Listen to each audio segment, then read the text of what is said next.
During the preparation for the stewardship campaign, Pastor Debbie loaned me a book called The Vine Dresser's Notebook. It's about how to grow grapes. Really, it's much more. It's about discipline involved in planting a shoot, ministering through the vine, encouraging and pruning the branches, and harvesting the fruit. It's even more about ministering to people. In the reading, I was reminded of an experience many years ago when we lived in England as a family. We took every opportunity to see as much of the country as time would permit. One of the places that our British neighbors encouraged us to visit, since we were frequenters to English country gardens, was the Hampton Court Palace. Yes, that's the palace where King Henry VIII lived and built for Anne Boleyn. But Hampton Court is actually two palaces. It's the palace that Henry lived in, the Tudor-style palace, and also the Baroque-built palace that was used by William and Mary more than a century later. One of the important things about the facility is not just the building itself, but the gardens that surround it.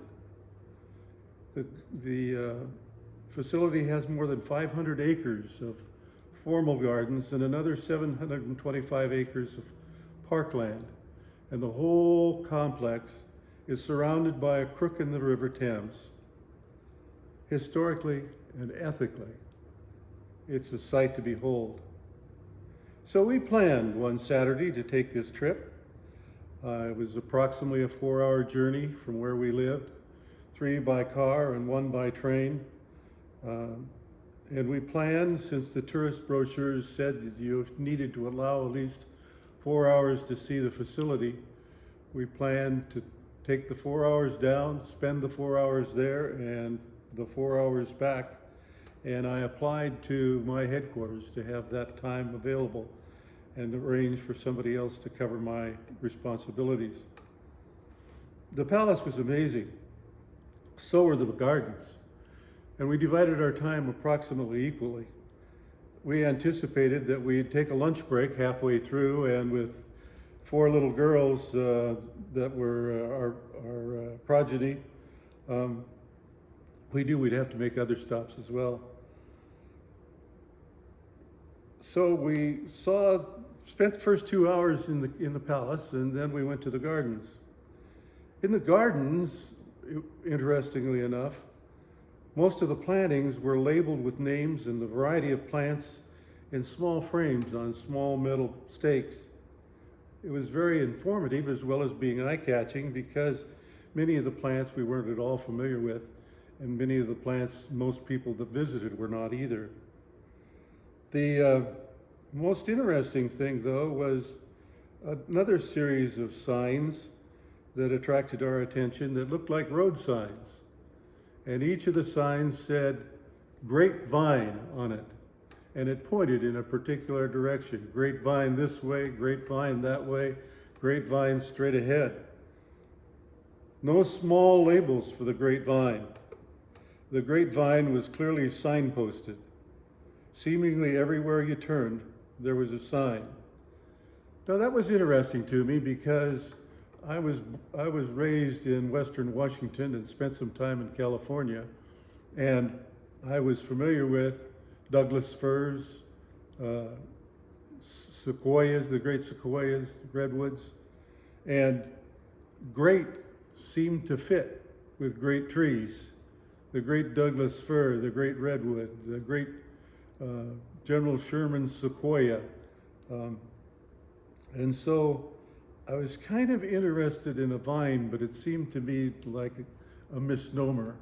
What is great about a vine? I had a tendency to think of the vines in our garden, the pea vines, the cucumber vines, the pumpkin vines.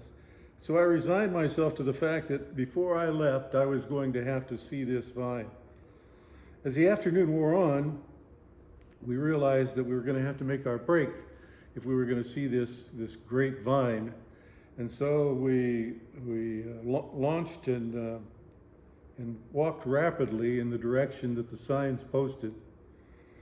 And we could see in the distance, after we'd walked for some time, a great greenhouse. And the signs seemed to be posting us towards the vicinity of the greenhouse, and so I anticipated that this vine was probably behind it. But as we walked along, we encountered a visitor that seemed to be coming from that direction, and we asked about this great vine, and the passerby stated that the greenhouse itself was the residence of the grapevine. Well, I thought the greenhouse probably had the grapevine and a dozen other plants in there. But in fact, the greenhouse itself was the fifth or sixth structure that had been built to house the vine, that had been built around the vine. For the vine was 4 meters in girth. Its branches were more than 120 feet in length. The fruit of the vine, we were told, the fruit that the vine produced was 600 to 800 pounds a year. Formerly, it produced dessert for the royal family, but now it can be purchased through the Hampton Court shops, with the proceeds going to charity. The vine is said to have been planted by a young gardener named Lancelot Brown, who obtained the Black Hamburg shoot from an estate in Essex, the shoot from which the vine grew. But the gardener, Lancelot Brown, is now much more famous than the vine, and is regarded by many as England's greatest landscape architect. He was the fifth child of an estate gardener and a chambermaid. He finished school at age 16, was apprenticed to a landscape architect. His fame was later generated by his having designed immense gardens for more than 170 great houses, estates, parks, universities. Some of them you will know. Besides Hampton Court, he was the architect for the gardens at Blenheim Palace, Warwick and Highclere Castle, Kew Gardens, the Backs at Cambridge University, and even the palace at Versailles. I learned a lot about Lancelot Brown and his story from a gardener who then tended the grapevine, who was introduced to me as the minister of the vine. The British have a tendency to